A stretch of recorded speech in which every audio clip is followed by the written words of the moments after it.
don't buy the iPhone 16 Pro Max for now. If you're still planning to buy the latest iPhone but still confused whether to wait for S25 Ultra or go for the 16 Pro Max, then you got it. By the end of this video, you will be able to make clear decision to buy which of these devices as your next daily driver. I won't be talking about the basic useless stuff like weight and thickness. I'll just tell you the things you need to hear to make buying decision. The S25 series is launching in month of January and iPhone 16 series is already out in the market, you all know. But these are some major differences in both of these devices which can drastically affect your buying decision. Let's start with the display. Both phones are having really good display with 120Hz refresh rate and Quad HD Plus resolution. No curved display, both are flat. But there is one thing where S25 Ultra wins the game, it's the brightness and their anti-reflective coating on the panel. iPhones have never gotten that anti-reflective panels. It's literally hard to use the iPhones in brighter sunlight, and their brightness has also never matched the level of Samsung phones.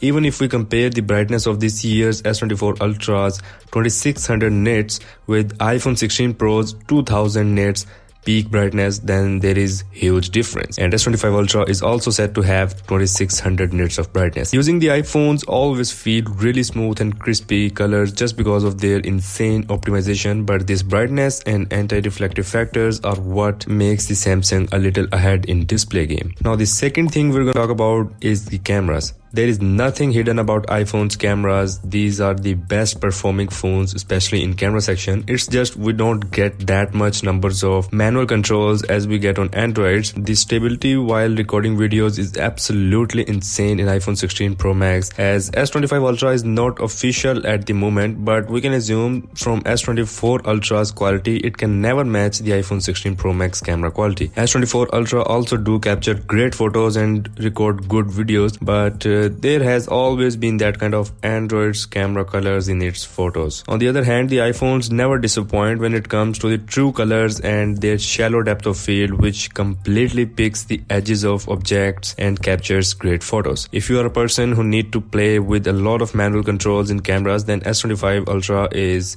really the one for you. But if you don't want to compromise on photos and videos quality despite of less camera controls, then surely iPhone 16 Pro Max would be a perfect choice for you. Now next comes the performance, the most important factor in iPhones. If you have been an iPhone user, you would be familiar with Apple's Bionic processors. But if you never owned any iPhones, then let me clarify one thing here, that even the 3 years or 4 years old Apple's A15 and A16 processors are way greater than the Snapdragon's processors of nowadays. I personally use 13 Pro Max and it has A15 chip, which outperforms the Snapdragon's current 8 Gen 3 chipset. iPhone 16 Pro series has A18 Pro and it is still way too far for the Androids to catch up to its performance. The upcoming S25 Ultra will be having Snapdragon 8 Gen 4 aka Snapdragon 8 Elite, which is expected to outperform the Apple's A18 Pro. Even Geekbench scores of this comparison were also shared online, which shows a massive 17% boost in multi-core scores. But to be honest, I don't think it's ever gonna happen. Apple optimized their phones so nice that there is no chance of this much huge difference in performance. These details of comparison looks not so true to me.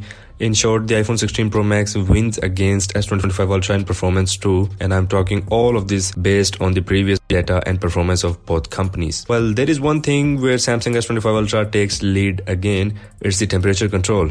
Samsung phones are less likely to heat up while doing some gaming or other rendering stuff. On the other hand, the iPhones get heated while on gaming, and on top of that, if the data is also turned on. Next up, we have the ecosystem. Apple is well-known king when it comes to the ecosystem. Even the Android users agree with this. If you own an iPhone and a MacBook, then these two devices are just enough for you to get stuck in Apple's ecosystem. But if you also use iPad, Apple Watch or AirPods along with these two devices, then it's almost impossible for you to leave the Apple and switch to Android. Samsung S25 Ultra will have Samsung DeX, which is cool feature. You can almost convert your S25 Ultra to a fully functioning desktop by simply plugging in a cable from your phone to a monitor. But Apple does a lot more. The ecosystem factor is not only targeted for iPhone 16 series, but I just wanted to let you know that if you will go for S25 Ultra, then you might miss this most attracting feature in Apple's ecosystem. Next up, we have the S Pen in S25 Ultra. S Pen is a most favorite and most used tool that comes within Samsung phones now. It's just a legacy of their Note series, which was terminated a couple years ago.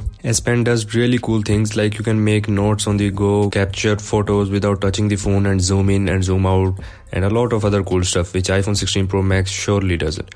It's just a plus that you get in Samsung flagships. So that were all the big differences you needed to know, and I hope now you would be able to make a decision. To me, both phones are going almost at same pace, but iPhone 16 Pro Max does bit more than S25 Ultra. Even without AI features, you can consider iPhone 16 Pro series. That's all for now. Make sure to like, share and subscribe, and I'll see you in the next one.